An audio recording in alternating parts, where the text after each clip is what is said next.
besoin de toi, maître. Heureuse est la mère qui t'a porté et allaitée.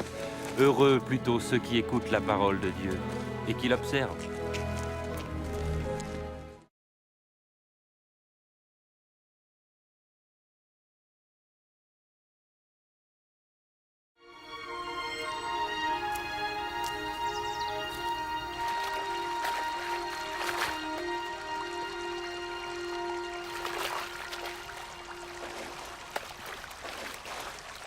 Apprends-nous à prier, comme Jean l'a appris à ses disciples.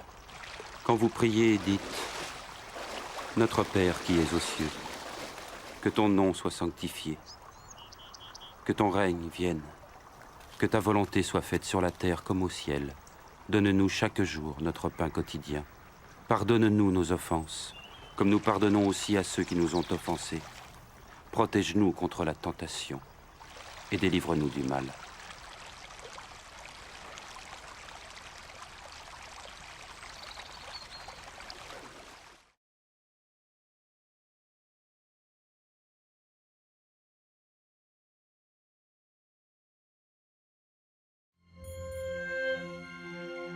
Dans les Saintes Écritures, Dieu déclare que le Messie viendrait pour être le sauveur du monde. La vie de Jésus prouve qu'il est bien celui dont les prophètes avaient parlé. Ésaïe a prophétisé que la Vierge deviendrait enceinte et qu'elle enfanterait un fils. Des siècles plus tard, la naissance de Jésus accomplissait cette prophétie.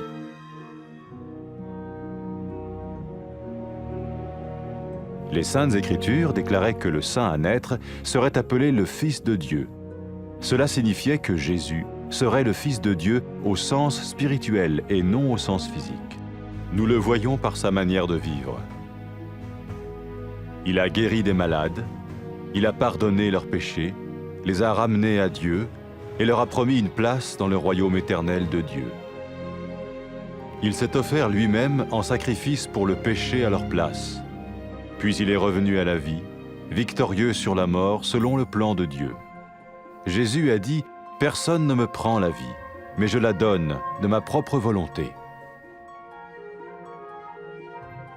La vie de Jésus n'a pas seulement accompli les écrits des prophètes, mais elle a aussi confirmé la vérité de la sainte parole de Dieu. Les prophètes avaient écrit « Ta parole, ô mon Dieu, est parfaite, elle dure à toujours. » Jésus lui-même a dit « Le ciel et la terre disparaîtront, tandis que mes paroles ne disparaîtront jamais. » Jésus est venu pour nous donner la vie dans toute sa plénitude.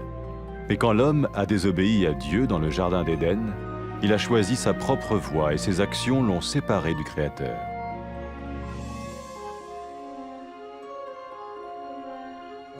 Les Saintes Écritures déclarent que tous ont péché et que le salaire que paye le péché, c'est la mort. Il s'agit de la mort spirituelle, éternelle séparation d'avec Dieu. Mais tout comme Dieu a donné un bélier pour qu'il meure à la place du fils d'Abraham, ainsi il a envoyé Jésus, le Messie, mourir à notre place. Sa vie, sa mort et sa résurrection restaurent la relation entre Dieu et tous ceux qui mettent leur confiance en lui. Maintenant, non seulement Jésus pardonne les péchés de ceux qui le suivent, mais il les sauve aussi du jugement éternel de Dieu. Ils sont sûrs d'aller au paradis et de vivre avec lui pour toujours. C'est cette vie et cette liberté de la culpabilité et du pouvoir du péché que Jésus offre à chacun aujourd'hui. Cela ne veut pas dire suivre une religion, mais choisir d'avoir foi en Jésus qui dit « Je me tiens à la porte et je frappe. Si quelqu'un entend ma voix et ouvre la porte, j'entrerai chez lui. » Cela veut dire se tourner vers Dieu et croire que Jésus vient dans nos vies pardonner nos péchés et nous rendre tels qu'il veut que nous soyons. Il ne suffit pas d'approuver intellectuellement ce qu'il dit, ni de vivre une expérience émotionnelle. Nous le recevons par grâce, au moyen de la foi, par un acte de notre volonté. Lorsque quelqu'un est prêt à suivre Jésus le Messie, il peut lui parler par une simple prière. Peut-être êtes-vous prêt maintenant à ouvrir votre vie à Dieu. Si oui, vous pouvez vous joindre à la prière suivante, silencieusement. dans votre cœur. Seigneur Jésus, j'ai besoin de toi. Merci d'être mort sur la croix pour mes péchés.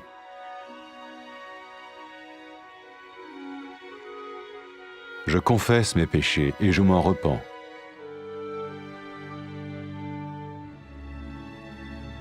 Je t'ouvre la porte de ma vie et je te reçois comme mon Sauveur et Seigneur.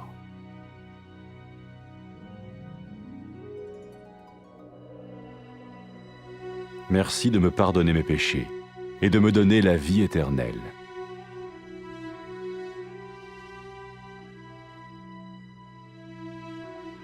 Fais de moi le genre de personne que tu veux que je sois. Maintenant que je deviens l'un de ceux qui te suivent. Amen.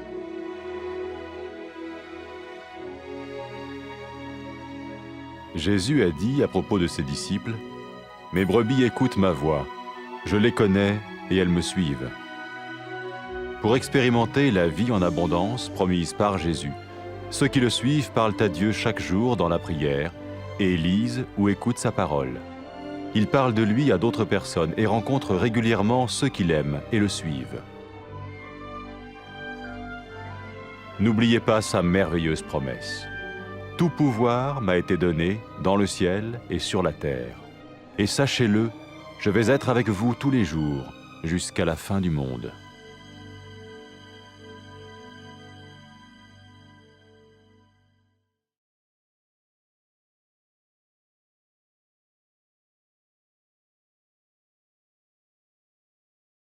إليك يا رب. طوبى للأم التي ولدتك وأرضعتك. بل طوبى للذين يسمعون كلام الله ويطيعونه.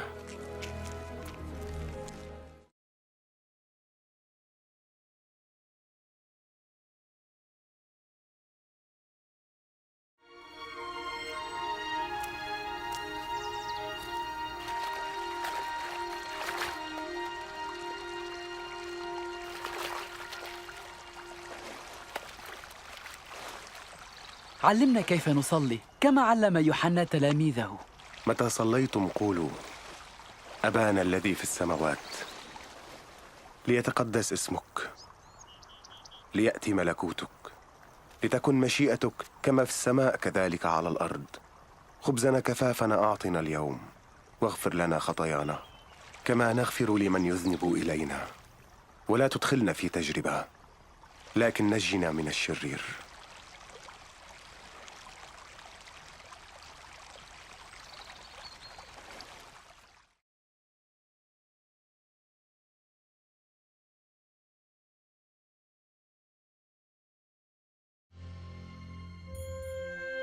في الكتاب المقدس يعلن الله أن المسيح سيأتي ليكون مخلص هذا العالم.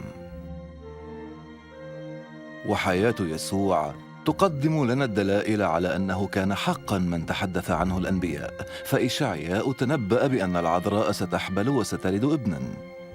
وبعد قرون كانت ولادة يسوع تحقيقاً لهذه النبوة.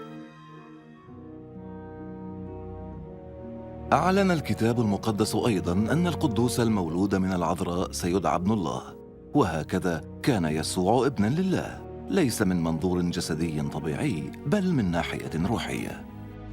ونحن نرى هذا واضحاً في الكيفية التي عاش بها يسوع حياته، إذ شفى المرضى وغفر خطاياهم وردهم إلى الله، واعداً إياهم بنصيب في ملكوت السماوات، ثم قدم نفسه ذبيحة للتكفير عن خطاياهم، وقام ثانية قاهراً الموت. قال يسوع عن حياته: ليس أحد يأخذها مني، بل أنا أضعها من ذاتي. لم تتمم حياة يسوع نبوات الأنبياء فقط، لكنها أكدت أيضاً حق كلمة الله المقدسة، فقد قال الأنبياء قبلاً: إلى الأبد يا رب كلمتك مثبتة في السماوات. ويسوع نفسه قال: السماء والأرض تزولان، لكن كلامي لا يزول. جاء يسوع ليمنحنا ملء الحياة، لكن الإنسان عصى الله في جنة عدن مختارا أن يحيا كما يريد، وبهذا انفصل الإنسان عن خالقه.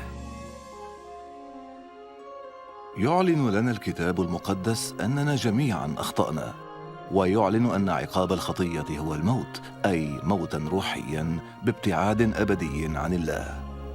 لكن كما قدم الله لإبراهيم ذبيحة كبش عوضا عن ابنه، هكذا أرسل الله يسوع المسيح ليموت بدلا عنا.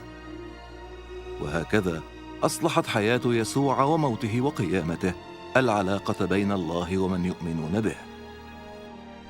وأولئك من يتبعون يسوع لا ينالون فقط غفران الخطايا، لكنهم قد نجوا أيضا من دينونة الله الأبدية، ضامنين لهم مكانا في الفردوس مع الله إلى الأبد. يقدم لك يسوع اليوم حياة جديدة وخلاصا من سلطان الخطية، وهذا لا يعني اتباع دين جديد، لكنه إيمان بعمل يسوع الذي قال: ها أنا واقف على الباب وأقرع، إن سمع أحد صوتي وفتح الباب أدخل إليه.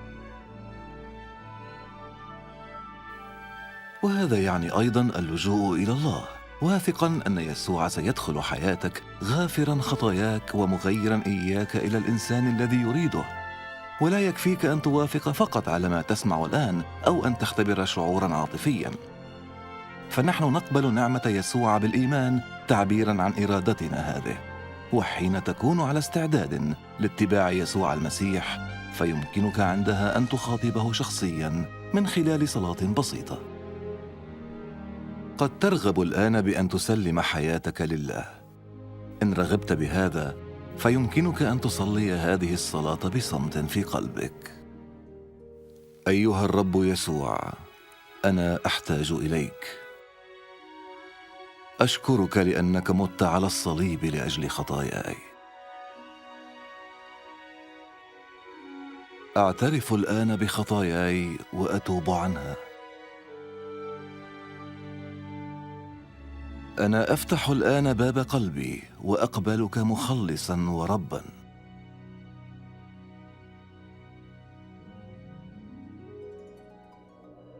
أشكرك لأنك غفرت لي خطاياي ومنحتني حياة أبدية.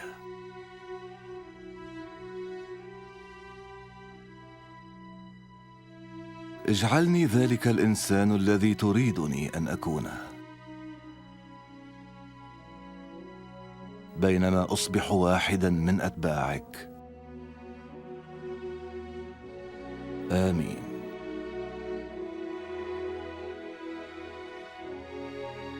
قال يسوع عمن يؤمنون به: خرافي تسمع صوتي وأنا أعرفها فتتبعني. لتختبر حياة البركة التي وعدك بها يسوع، عليك أن تتحدث إليه في كل يوم بالصلاة وأن تقرأ كلمته. أخبر عما صنعه في حياتك، والتقي بآخرين ممن أحبوه وتبعوه، وتذكر وعده الرائع: دفع إلي كل سلطان في السماء وعلى الأرض، وها أنا معكم كل الأيام إلى انقضاء الدهر.